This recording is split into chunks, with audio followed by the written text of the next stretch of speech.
A gente já volta a falar aqui sobre o difícil processo para um animal se tornar touro, mas agora é momento jurídico com o doutor Eduardo Berbiger. Seja muito bem-vindo, doutor. Olá, Joyce. É um prazer estar aqui novamente.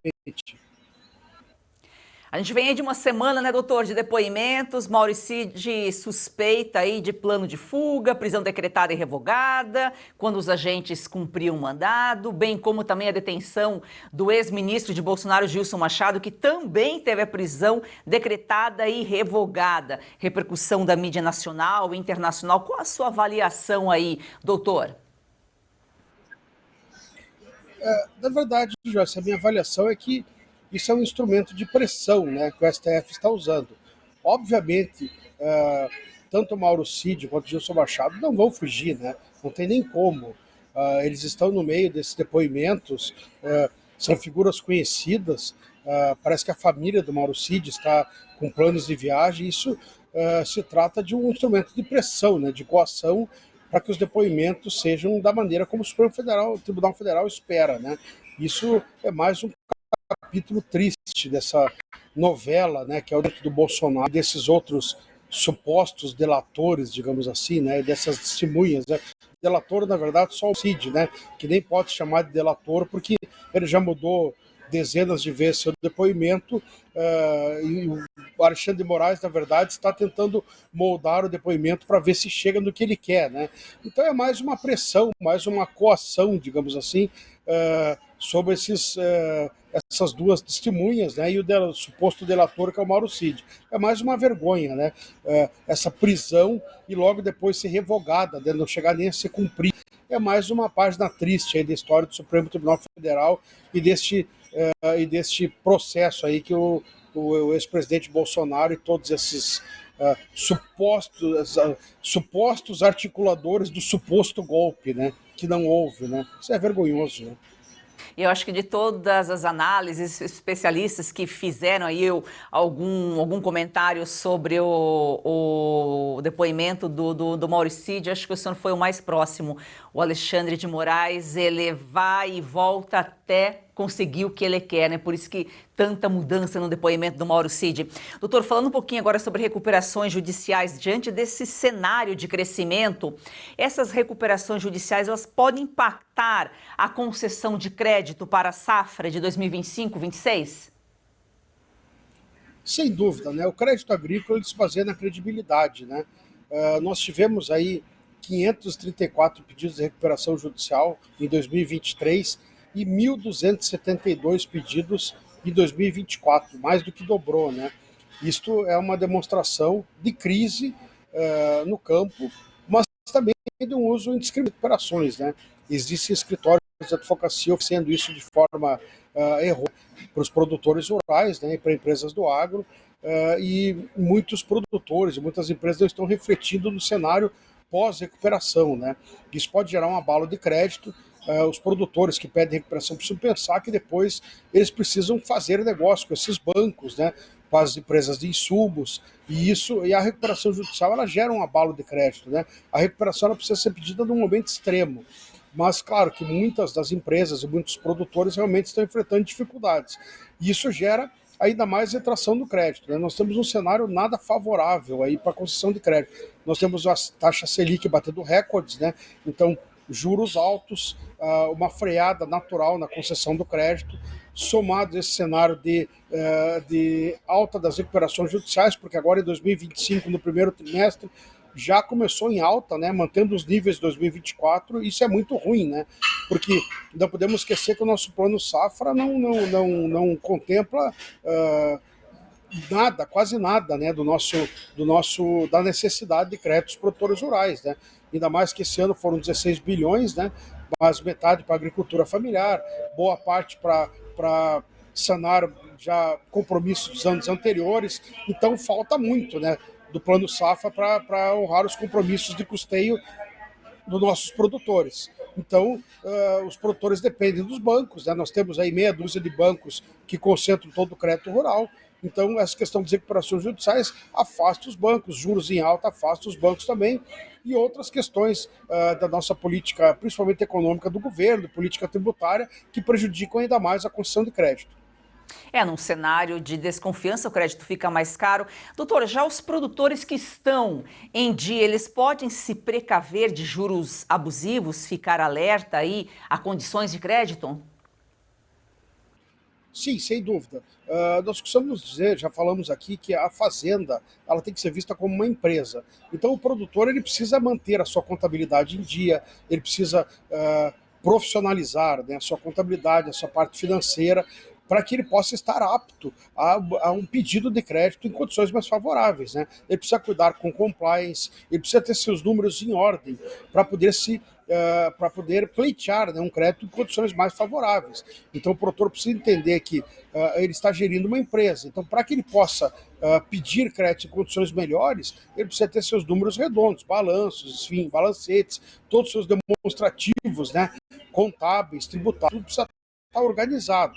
Sem isso, ele não consegue pleitear condições de crédito graves. Então, o produtor precisa, em primeiro lugar, arrumar a casa, para depois poder buscar condições de crédito melhores. Ô, doutor, e quando a gente fala em crédito alto aí pro produtor, acaba sobrando também para o consumidor aí, pode ter um aumento no preço do alimento, né? Nós sempre falamos aqui que o agronegócio trabalha com alimentos, né? Em última análise, tudo que o agronegócio produz são os alimentos. Então, sempre que há um aumento de taxa de juros, um aumento da alíquota de tributos para o agro, isso se reflete no consumidor final, que é quem vai na gôndola do supermercado, quem compra alimentos, que vai sofrer o impacto do aumento do preço disso. Então, se há um aumento da taxa de juros, o produtor vai repassar isso para os alimentos e o consumidor final, que é quem vai ao mercado, quem compra os produtos, quem compra os alimentos, vai sentir o impacto desse aumento de juros. Nós temos que lembrar o seguinte: agora, na semana passada, houve uma proposta de aumento, né, imposto de renda a partir de 2026 de 5% do governo federal sobre as letras de crédito do agronegócio, sobre as LCAs, que são um instrumento de financiamento do agronegócio, que encarece o dinheiro para o fomento do agro. Vamos lembrar que nós já noticiamos aqui que o governo Lula vetou a isenção dos tributos da reforma tributária, CBS e IBS, sobre os FIAGROS, que são outros modelos de financiamento do crédito rural. Isso é uma questão que ainda não está resolvida, quer dizer, encarece ainda mais o financiamento do agronegócio, quer dizer, então, aumento de Selic, né, recuperações judiciais e as políticas tributárias do governo federal estão ajudando a encarecer o dinheiro para o produtor rural. E isso acaba sendo repassado ao consumidor final, sem dúvida nenhuma, porque o produtor não consegue assumir esse ônus, né? O produtor não consegue assumir o aumento de custo do dinheiro sem repassar isso para o consumidor final. Doutor, como você vê aí as recuperações judiciais para a próxima safra, diante aí de uma estimativa de boa colheita, traz um cenário favorável para os produtores pagarem as dívidas? Olha, no início desse ano já tivemos um aumento, como eu disse, continuou em níveis altos nos moldes do ano de 2024. Nós temos que lembrar que a safra alta não significa por si só uma melhoria nas condições. O dólar alto encareceu o preço dos insumos e o preço das commodities agrícolas da safra estava baixo. O preço do soja estava muito baixo.